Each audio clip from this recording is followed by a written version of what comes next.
Rated M for mature.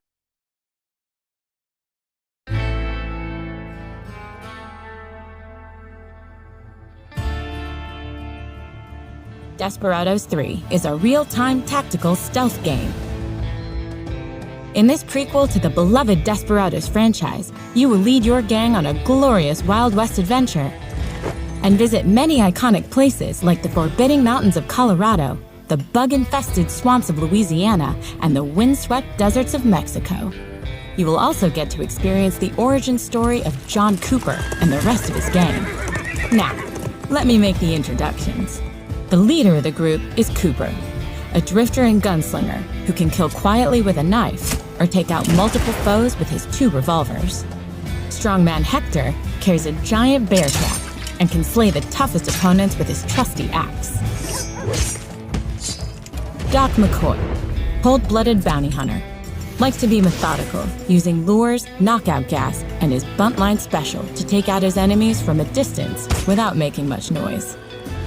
Kate can fool the enemy with the right outfit and kill discreetly with her hidden gun. Isabel uses jinxes and poison darts to manipulate and control the enemy's minds. And there are a lot of enemies. In Desperados III, you are always outnumbered, but you will quickly learn to read situations. By displaying the view cone of your enemy, you can check precisely what they can see. By crouching, the dark area can be passed through safely. But if you stand up or enter the bright area of the view cone, the enemy will start to detect you. The view cone will then fill up with yellow. If you manage to escape in time, they won't see you, and everything will be fine. But when the view cone turns red, things will get hot. The enemy will call for help, triggering the alarm, which means everybody in the area will start hunting you. And as if this wasn't enough, the alarm also triggers reinforcements who will come rushing out of guardhouses. If you manage to hide from the hunting party, the search will stop after a while, but the reinforcements will stay and patrol the area. In Desperados III, you have to think before you act. Simply running blindly into situations won't get you far. This is why quick saving and quick loading is an essential part of the gameplay.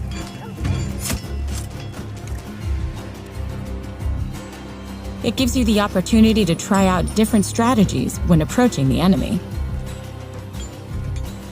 But now, let's see how we can use our gang's skills to show the enemy who's boss. Whenever you encounter a new group of bad guys, placing your gang in safe observation spots saves you from being surprised by patrols. You will quickly get a sense of blind spots or weaknesses in their routine. There are always a multitude of options for how to use different skills, allowing you to take out the enemy one by one. A very simple example would be Cooper's coin distraction trick that allows Doc to make that guard disappear. After you take out a guard, don't forget to hide the body. Dead or tied up enemies will also trigger the alarm if they are found by their buddies. There are many ways to get rid of your victims, like dragging them into bushes, throwing them down cliffs, leaving them in shallow water, or hiding them in a wardrobe. Any trouble?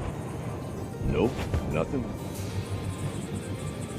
Most of your enemies are not stupid, though.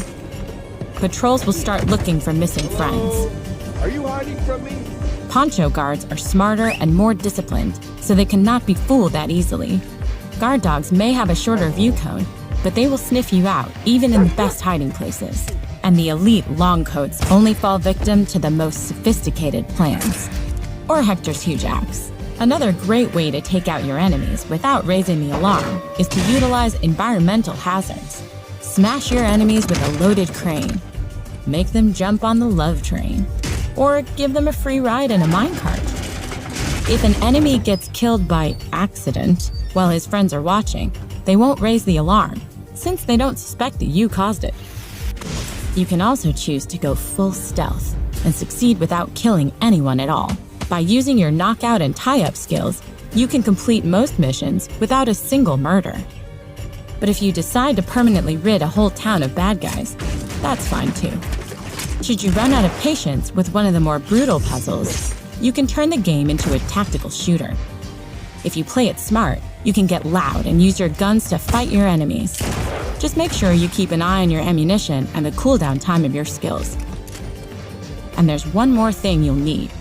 When you activate Showdown mode, the whole game pauses. This gives you time to react if something didn't go as planned.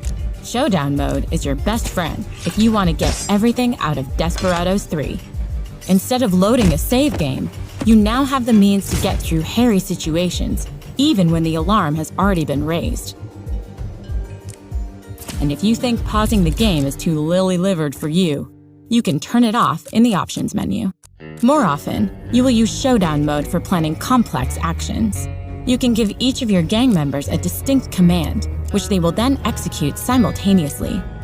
This gives you the opportunity to take down multiple enemies at once, even when they watch each other closely. That said, you can also use Showdown mode to elevate your gun skills to the next level. Here, you can combine the pause feature with the planning feature so you can play out tactical shootouts. Coordinate your attacks, draw attention away from your friends, and play cat and mouse while your guns reload. Whatever your approach is, just make sure that in the end, no enemy is left to tell anyone what hit them.